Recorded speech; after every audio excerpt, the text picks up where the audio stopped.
Hello friends, स्वागत है आपके अपने चैनल जेएम स्टडिंग पर। आज की इस वीडियो में हम बात करने वाले हैं श्रवण कौशल के ऊपर। ठीक है, हमारे लैंग्वेज के 4 कौशल है जिसमें आपका आता है listening, reading, writing and speaking. इस वीडियो में हम बात करेंगे लिसनिंग की, श्रवण कौशल की या सुनने के कौशल की। ठीक है, तो इसमें हमसे बेसिकली क्या पूछा है, काइंड्स एंड स्ट्रेटेजिक्स, यानी कि प्रकार और रणनीतियाँ। ठीक है, तो सबसे पहले हम बात करने वाले हैं प्रकार की। पहला प्रकार है इसका सहानुभूतिपूर्ण श्रवण।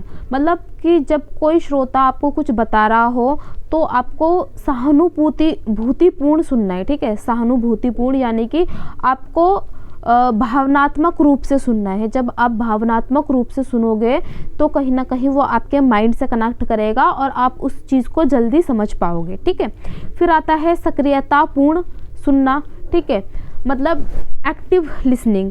जब भी कोई आपको बता रहा है तो आपका माइंड जो है ना वो उस दौरान उसकी बातों पर होना चाहिए, ना कि इधर उधर घूमता हुआ।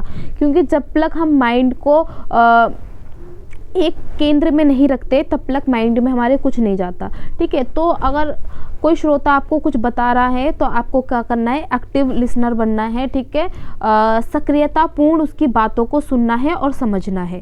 थर्ड प्रकार क्या है इसका, समानुभूतिपूर्ण श्रवण। अब ये क्या बोलता है, ये बोलता है कि अगर कोई श्रोता आपको कुछ बता रहा है ना तो उस व्यक्ति के जगह आप खुद को रखिए, खुद को रख कर उसकी बात सुनिए कि अगर आपकी भी कोई बात ना सुने तो आपको कैसा लगेगा। तो ये बोल रहा है कि समान, उसके समान रखकर बातों को सुनना। ठीक है, नेक्स्ट आपका गंभीर श्रवण। इसमें क्या आता है कि कोई व्यक्ति जो बात बता रहा होता है उसको आपको गंभीर रूप से सुनना होता है ना। हर एक छोटी से छोटी बात पर क्या करना होता है, ध्यान देना होता है। लाइक इसको आप कोर्ट में देखते हैं कि 2 पक्ष होते हैं ना अदालत में, वकील 2 वकील होते हैं, एक सपोर्ट में होता है, एक विरोध में होता है। तो उनकी जो बातें हैं जज क्या करता है, ध्यानपूर्वक सुनता है, नोट करता है, लिखता है, क्योंकि अंत में क्या करना होता है, उसको उसका परिणाम देना होता है। तो इसमें आपका अंत में परिणाम क्या होगा, आपकी समझ, आपकी लिसनिंग क्रिया को बेहतर बनाना। ठीक है, विकसित करना। तो क्या करना है, आपको गंभीर रूप से सुनना है, तभी आप क्या कर सकते हैं, अपनी लिसनिंग क्रिया को विकसित कर सकते हैं। फिर अगला आप क्या बोलते हैं, पक्षपातपूर्ण श्रवण। यानी कि इसमें जो श्रोता होता है, लिसनर होता है, वो क्या करता है, श्रोता की जो बात होती है ना उसमें से सिर्फ वही बातों को अपने माइंड में लेता है जो उसके लिए आगे काम आए। ठीक है, सिलेक्टिव लिसनिंग बोलते हैं इसको, कि उसमें से ना वो सिलेक्ट कर लेता है कि हाँ मुझे ये लेनी, बाकी की बातें गई। ठीक है, अगला आता है व्यापक श्रवण। इसमें क्या होता है, एक व्यक्ति है उसको ना व्यापक रूप से, बहुत व्यापक रूप से सुनने की क्षमता अपने अंदर डेवलप करनी है। लाइक अगर कोई बच्चा है और कोई श्रोता है, तो श्रोता एक बार बताया, श्रोता ने उसको समझ में नहीं आया, तो वहाँ पर बच्चा उससे दोबारा पूछेगा, आप फिर से बता दीजिए। तो इसके लिए क्या है, व्यापक श्रवण बनना पड़ेगा हमें, ताकि हम हर चीज़ को अच्छे से समझ सके। अगला प्रकार क्या है, सूचनात्मक श्रवण। इसमें क्या होता है कि जो ये ज़्यादातर ना स्टूडेंट्स की लाइफ में देखा जाता है कि हम सिर्फ वही सुनते हैं जो हमारे लिए काम की चीज़ें हैं ना, जो हमें सूचना दे रही है।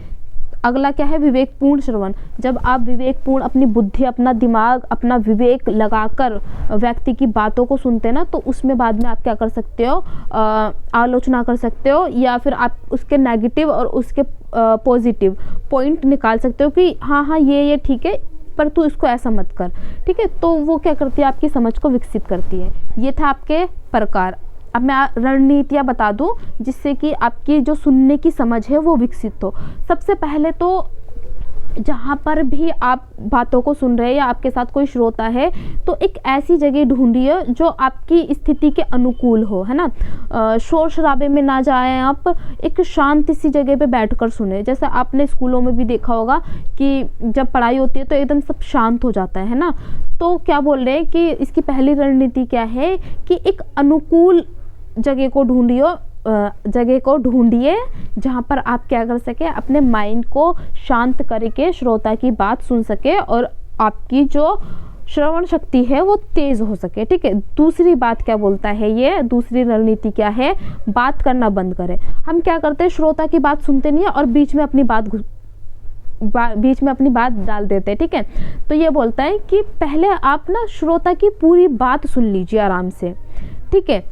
बीच बीच में बातें ना करने लगे, बातें करने से जो विषय है ना वो भटक जाता है और जो हमारी श्रवण शक्ति है वो कमज़ोर हो जाती है। तो बातें हमें नहीं करनी, आराम से धैर्यपूर्वक सुनना है। फिर अगला बोलता है एक्टिव श्रवण का प्रयास करें, मतलब सक्रियता के साथ सुनने की कोशिश करें, ठीक है। जब आप अपना माइंड जो है सिर्फ श्रोता की बातों पर लगाते हैं तो आपकी जो श्रवण शक्ति है वो तेज़ होती है। आपको कोई कुछ बता रहा है लेकिन आपका शरीर तो यहाँ बैठा है, अक्सर ये स्कूलों में ही होता है, शरीर बैठा होता है लेकिन माइंड कहीं और ही चल रहा होता है, जिसके कारण बच्चे को कुछ समझ में ही नहीं आता। तो यहाँ पर यही बात कही गई है कि एक्टिव लिसनर बनिए, ठीक है। अगला है आँखों का संपर्क या शारीरिक अंगों का संकेत द्वारा उपयोग। मतलब क्या बोल रहा है, जब आपको कोई श्रोता कुछ बता रहा हो ना तो आप ना उसके साथ क्या कीजिए, आई टू आई कनेक्ट कीजिए। जब हम आई टू आई कनेक्ट करके किसी की बातें सुनते हैं ना तो 80% माइंड में चली जाती है, ठीक है। और जैसे वो पूछ रहा है कि आपको ये समझ में आया, हाँ नहीं, तो क्या कीजिए, अपने शरीर के अंगों का इस्तेमाल कीजिए, ठीक है, संकेत दीजिए। अगला क्या है, धैर्य बनाए रखना। सबसे ज़रूरी चीज़ है धैर्य बनाए रखना। बीच में ही आप टोक देते हैं, है ना, सॉरी, धैर्य बनाकर सुनना, है ना।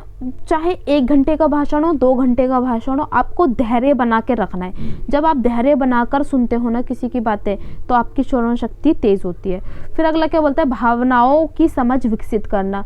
जब भी कोई व्यक्ति बता रहा है ना तो उसमें अपनी भावनाओं के साथ उसको सुनिए ताकि आपको वो समझ में आ सके। नेक्स्ट, पूछने की प्रतिक्रिया या फीडबैक दीजिए, है ना। फीडबैक जब आप देते नहीं हो तो फिर चाहे आपको समझ आए या ना आए, आप बस सर हिलाते हो, हाँ यस मैम आ गया, यस सर आ गया। नहीं, आपको अगर समझ में नहीं आ रहा तो आप क्या काम कीजिए, अंत में एक नोट्स बना लीजिए, ठीक है। ये समझ में आया, ये नहीं समझ में आया तो अंत में जाकर आप टीचर से पूछ सकते हो कि मुझे ये समझ में नहीं आया, आप ये बता दीजिए, है ना। मतलब क्या कहना चाह रहा है कि फीडबैक दीजिए अपना, क्योंकि जब तक आप फीडबैक नहीं दोगे तो कैसे पता चलेगा कि आपने समझा या नहीं समझा। अगला है विषय के बारे में पहले से जानकारी।